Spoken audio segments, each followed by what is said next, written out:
ನಾಳೆ ಸಚಿವ ಸಂಪುಟ ವಿಸ್ತರಣೆ ಆಗತ್ತಾ ಇಲ್ವಾ ಅನ್ನೋದು ಇನ್ನೂ ಸಸ್ಪೆನ್ಸ್ ಆಗಿ ಉಳಿದಿದೆ. ನಾಳೆ ಬೆಳಿಗ್ಗೆ ನೂತನ ಸಚಿವ ಪಟ್ಟಿ ಹೈಕಮಾಂಡ್ನಿಂದ ಬರೋ ಸಾಧ್ಯತೆ ಇದೆ. ಆದರೆ ಹೈಕಮಾಂಡ್ ನಾಯಕರು ರಾಜ್ಯಕ್ಕೆ ಬರೋದು ಇನ್ನೂ ಕನ್ಫರ್ಮ್ ಆಗಿಲ್ಲ. ಲೋಕಭವನಕ್ಕೂ ಅಧಿಕೃತ ಮಾಹಿತಿ ಹೋಗಿಲ್ಲ. ಹೀಗಾಗಿ ಸಚಿವಾಕಾಂಕ್ಷಿಗಳು ಇನ್ನೂ ಕೂಡ ಗೊಂದಲದಲ್ಲಿದ್ದಾರೆ.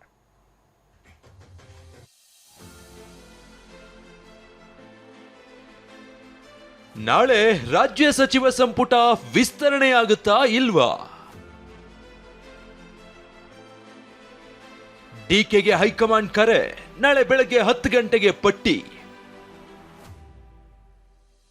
ಅಂತೂ ಇಂತೂ ನಾಳೆಯೇ ರಾಜ್ಯ ಸಚಿವ ಸಂಪುಟ ವಿಸ್ತರಣೆಯಾಗೋ ಸಾಧ್ಯತೆ ಇದೆ. ಸಿಎಂ ಡಿಕೆ ಶಿವಕುಮಾರ್ಗೆ ಹೈಕಮಾಂಡ್ ನಾಯಕರು ಕರೆ ಮಾಡಿದ್ದು ನಾಳೆ ಬೆಳಗ್ಗೆ 10 ಗಂಟೆಗೆ ಸಂಪುಟ ಸೇರುವವರ ಪಟ್ಟಿ ಸಿಎಂ ಕೈ ಸೇರೋ ಸಾಧ್ಯತೆ ಇದೆ. ಇಂದು ಮತ್ತೊಂದು ಸುತ್ತು ಎಐಸಿಸಿ ನಾಯಕರು ಸಭೆ ನಡೆಸಿ ಪಟ್ಟಿ ಕಳುಹಿಸೋದಾಗಿ ಸಿಎಂಗೆ ಮಾಹಿತಿ ರವಾನಿಸಿದ್ದಾರೆ. ನಾಳೆ ಸಂಜೆ 4 ಗಂಟೆಗೆ ಪ್ರಮಾಣ ವಚನ ಕಾರ್ಯಕ್ರಮ ನಡೆಸೋ ಬಗ್ಗೆ ಮೌಖಿಕವಾಗಿ ಮಾಹಿತಿ ಕೊಡಲಾಗಿದೆ. ನಾಳೆ ಬೆಳಗ್ಗೆ 10 ಗಂಟೆಗೆ ದೆಹಲಿಯಿಂದ ಪಟ್ಟಿ ಬಂದ್ರೆ ನಾಳೆ ಸಂಜೆಯೇ ಪ್ರಮಾಣ ವಚನ ನಡೆಯೋ ಸಾಧ್ಯತೆ ಇದೆ. ಆದ್ರೆ ಎಐಸಿಸಿ ಪ್ರಧಾನ ಕಾರ್ಯದರ್ಶಿ ಕೆಸಿ ವೇಣುಗೋಪಾಲ್ ಸುರ್ಜೇವಾಲಾ ರಾಜ್ಯಕ್ಕೆ ಆಗಮಿಸೋ ಬಗ್ಗೆ ಮಾಹಿತಿ ಇಲ್ಲ. ಜೊತೆಗೆ ಲೋಕಭವನಕ್ಕೂ ಅಧಿಕೃತ ಮಾಹಿತಿ ಹೋಗಿಲ್ಲ. ಹೀಗಾಗಿ ಸಚಿವಾಕಾಂಕ್ಷಿಗಳು ಗೊಂದಲದಲ್ಲಿದ್ದಾರೆ.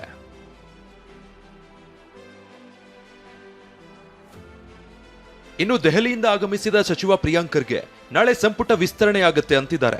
ಆದ್ರೆ ಡಿಕೆ ಸಂಪುಟ ವಿಸ್ತರಣೆ ಮಾಡುವಾಗ ತಿಳಿಸ್ತೀವಿ ಅಂದಿದ್ದಾರೆ. ಯಾವಾಗ ಸಚಿವ ಸಂಪುಟ ವಿಸ್ತರಣೆ ಮಾಡ್ತಾರೋ ನನಗೂ ಗೊತ್ತಿಲ್ಲ ಅಂತ ಬಾಲಕೃಷ್ಣ ಹೇಳಿದ್ದಾರೆ. ನಾಳೆ ಸಚಿವ ಸಂಪುಟ ರಚನೆ ಆಗುತ್ತಪ್ಪ ಆಗುತ್ತೆ ನಾಳೆ ಸಚಿವ ಸಂಪುಟ ರಚನೆ ಆಗುತ್ತಪ್ಪ ಆಗುತ್ತೆ. ಮತ್ತೆ ಮುಂದೂಡಿಕೆ ಆಗುತ್ತೆ sir. Governor is already on his way. High command ಕಳಿಸಿದೆಯಾ ಸರ್ ಸಚಿವರಾಗ ಲಿಸ್ಟ್? ನಿಮ್ಮನ್ನ ತಪ್ಪಿಸಿ ಎಕ್ಸ್ಪೆನ್ಷನ್ ಮಾಡಲ್ಲ. 3ನೇ ತಾರೀಕು ಮಾಡ್ತೀನಿ ಅಂತ ಹೇಳಿದ್ದಾರೆ. ಸೋಮವಾರ 99% ಅಂತ ಹೇಳಿದ್ದಾರೆ. ಇನ್ನೊಂದು % ಏನೋ ಹೆಚ್ಚು ಕಡಿಮೆ ಏನ್ ಮಾಡೋದು? ಏನಾರ ಭೂಕಂಪ ಆಗಿ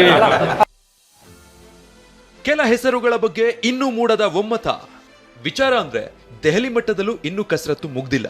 ಎಐಸಿಸಿ ಸಂಘಟನಾ ಪ್ರಧಾನ ಕಾರ್ಯದರ್ಶಿ ಕೆಸಿ ವೇಣುಗೋಪಾಲ್, ಎಐಸಿಸಿ ಉಸ್ತುವಾರಿ ರಣದೀಪ್ ಸಿಂಗ್ ಸುರ್ಜೇವಾಲಾ ಹಾಗೂ ಎಐಸಿಸಿ ಅಧ್ಯಕ್ಷ ಮಲ್ಲಿಕಾರ್ಜುನ ಖರ್ಗೆ ನಡುವೆ ಕೆಲ ಹೆಸರುಗಳ ಬಗ್ಗೆ ಇನ್ನೂ ಸಂಪೂರ್ಣ ಒಮ್ಮತ ಮೂಡಿಲ್ಲ ಎನ್ನಲಾಗ್ತಾ ಇದೆ. ಕೊನೆ ಕ್ಷಣದಲ್ಲಿ ಕೆಲವು ಅಚ್ಚರಿಯ ಹೆಸರುಗಳು ಪಟ್ಟಿಗೆ ಸೇರೋ ಸಾಧ್ಯತೆಯೂ ಇರೋದ್ರಿಂದ ಹಿರಿಯ ನಾಯಕರಲ್ಲೂ ಆತಂಕ ಹೆಚ್ಚಾಗಿದೆ.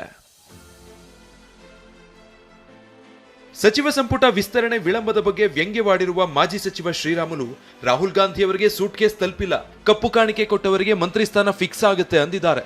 ರಾಹುಲ್ ಗಾಂಧಿ ಅವರಿಗೆ ರಾಷ್ಟ್ರೀಯ ನಾಯಕರಿಗೆ ಸೂಟ್ ಕೇಸು ತಲುಪಿಲ್ಲ ಅಂತೇಳಿ ನಾನು ತಿಳ್ಕೊಂಡಿದ್ದೆ. ಅವರು ನೇರವಾಗಿ ಸೂಟ್ ಕೇಸ್ಗಳನ್ನು ಹಣವನ್ನು ತಗೊಂಡು ಡೆಲ್ಲಿಯಲ್ಲಿ ಲಾಬಿಯನ್ನು ಕೂಡ ಮಾಡ್ತಾ ಇದ್ದಾರೆ. ಸಚಿವ ಸ್ಥಾನದ ನಿರೀಕ್ಷೆಯಲ್ಲಿರುವ ಹಲವು ಶಾಸಕರ ಬೆಂಬಲಿಗರು ನಾಳೆ ಬೆಂಗಳೂರಿಗೆ ಹೊರಡಲು ಸಿದ್ಧತೆ ನಡೆಸಿದ್ರು. ಆದ್ರೆ ಇನ್ನೂ ಯಾವುದೇ ಅಧಿಕೃತತೆ ಇಲ್ಲದ ಕಾರಣ ಸದ್ಯಕ್ಕೆ ಬೆಂಗಳೂರಿಗೆ ಬಾರದಂತೆ ಹಲವು ಆಕಾಂಕ್ಷಿಗಳೇ ತಮ್ಮ ಬೆಂಬಲಿಗರಿಗೆ ಸಂದೇಶ ರವಾನಿಸಿದ್ದಾರೆ.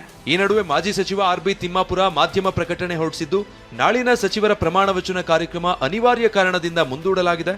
ಕಾರ್ಯಕರ್ತರು ಅಭಿಮಾನಿಗಳು ಸಹಕರಿಸಿ ಅಂತ ತಿಳಿಸಿದ್ದಾರೆ. ಹೀಗಾಗಿ ನಾಳೆ ಪ್ರಮಾಣ ವಚನ ಕಾರ್ಯಕ್ರಮ ನಡೆಯುತ್ತಾ ಇಲ್ವಾ ಅನ್ನೋದು ಇನ್ನೂ ಸಸ್ಪೆನ್ಸ್ ಆಗಿ ಉಳಿದಿದೆ. ಪ್ರಸನ್ನ, ಟಿವಿ9 ಬೆಂಗಳೂರು.